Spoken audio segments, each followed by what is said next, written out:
Assalamualaikum warahmatullahi wabarakatuh. Perkenalkan, nama saya Mari Kimia dari D4 SK4D. Kali ini saya akan mempresentasikan terkait dengan review jurnal untuk memenuhi tugas UAS sistem grounding, yakni dengan judul penggunaan gipsum dan magnesium sulfat sebagai upaya menurunkan nilai resistansi pentanahan.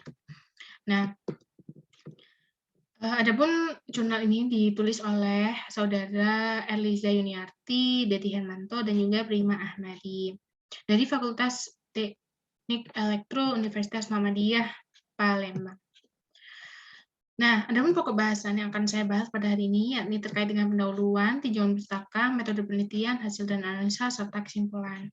Jadi, adapun latar belakang penelitian ini, yakni intinya adalah di mana memang resistansi pentanahan ini dia dipengaruhi oleh banyak hal ya. Nah, di mana salah satunya yakni terkait dengan kondisi tanah itu sendiri.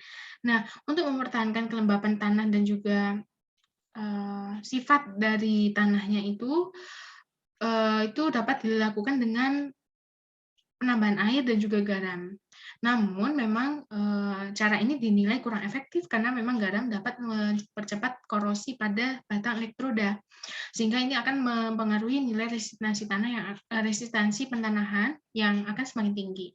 Sehingga maka dilakukan perlakuan pada penelitian ini, yakni digunakan gipsum dan magnesium sulfat, yang mana dapat menyerap air dan menetralisir kejenuhan elektroda serta dapat menurunkan tingkat keasaman tanah, guna membantu proses perlambatan korosi yang terjadi pada elektroda. Nah, kemudian adapun tinjauan pustakanya dijelaskan bahwa sistem pentanahan itu metodenya yang dapat dilakukan untuk menurunkan atau mereduksi nilai tahanan ada 4, yakni dengan dilakukannya pemasangan batang pentanahan secara tunggal, ganda, anyaman, atau secara mesh, dan juga plat. Nah, adapun nilai resistansi tanah ini memang memiliki standar ya, di mana memang nilai minimumnya itu lebih kecil sama dengan 5 ohm. Jadi memang kalau misalnya lebih dari itu tidak dianggap sesuai standar ya. Jadi merupakan gambaran standar dari tanah jenis tanah.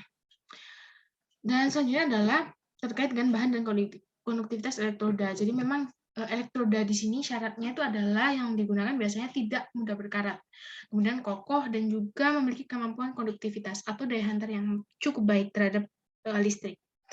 Nah, kemudian biasanya elektroda yang digunakan adalah tembaga dan baja. Nah, kemudian elektroda batangnya ini juga dijelaskan bahwa elektroda batang atau root itu merupakan elektroda yang memang umum digunakan ya, di mana dia mudah dalam pemasangan, tidak membutuhkan lahan yang luas. Nah, untuk menentukan nilai besar R atau resistansi dari root ini dapat dilakukan dengan persamaan berikut. Rg sama dengan Rho per 2 pi LR dan 4 LR per AR, di mana LR itu sama dengan panjang elektroda, AR sama dengan diameter elektroda, Rho adalah tahanan jenis tanah.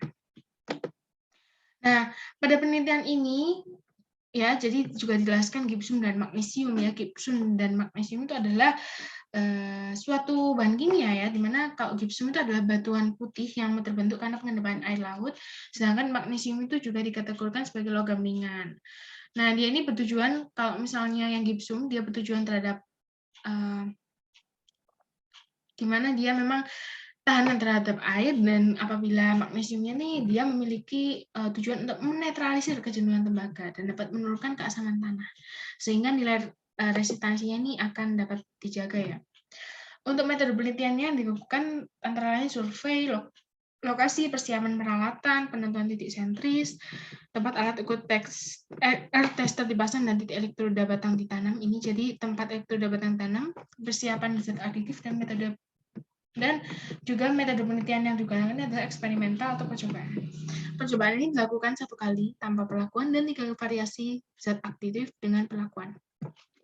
Nah, jadi perlakuan yang pertama yang kita bahas yakni tanpa perlakuan. Jadi polosan ya seperti ini, tidak ada tambahan bahan apapun, diperoleh nilai resistansinya, nilai R pentanahannya itu sebesar 336.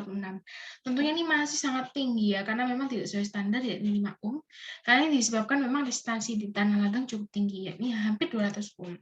Yang kedua dilakukan dengan perlakuan penambahan gipsum dan magnesium sulfat 2 kotak. Jadi yang kotak 1, kotak 2.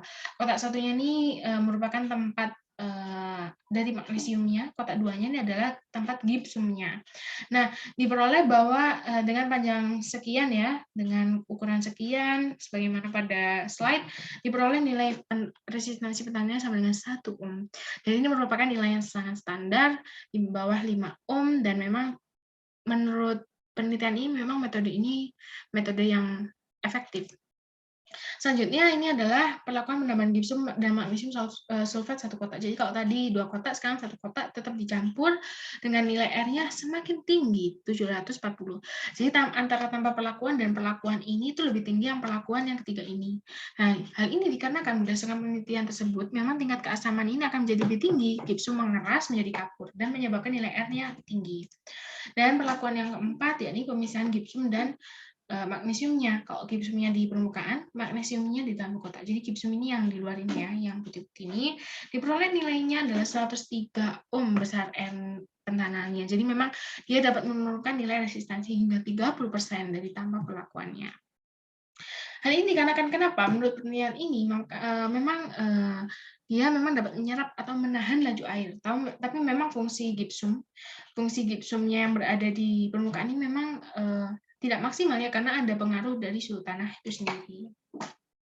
Nah, maka dari kesimpulannya penelitian ini dapat disimpulkan bahwa memang perlakuan penambahan gipsum dan magnesium sulfat dengan bantuan 2 buah kotak didapatkan nilai resistansi pentanaan sebesar 1 ohm yang merupakan nilai yang standar. Nah, hal ini merupakan upaya yang paling efektif guna menurunkan nilai resistansi tanah. Nah, jadi ini dia mengubah komposisi kimiawi tanah ya, sehingga cara ini tidak memerlukan elektroda yang panjang dan juga tidak memerlukan lahan yang luas. Selain itu juga memang dia ramah terhadap lingkungan. Oke, mungkin ini daftar pustakanya. Saya mengambil jurnal ini dari Sinta Ristekpin dan juga di jurnal UM Palembang. Dan berikut daftar pustaka yang lainnya. Mungkin itu dari saya, kurang lebihnya mohon maaf yang sebesar-besarnya apabila terdapat kekurangan dalam penjelasan kali ini. Saya Hikmah Arik Yunia izin undur diri, kurang lebihnya mohon maaf. Wabillahi taufiq wal hidayah. Wassalamualaikum warahmatullahi wabarakatuh.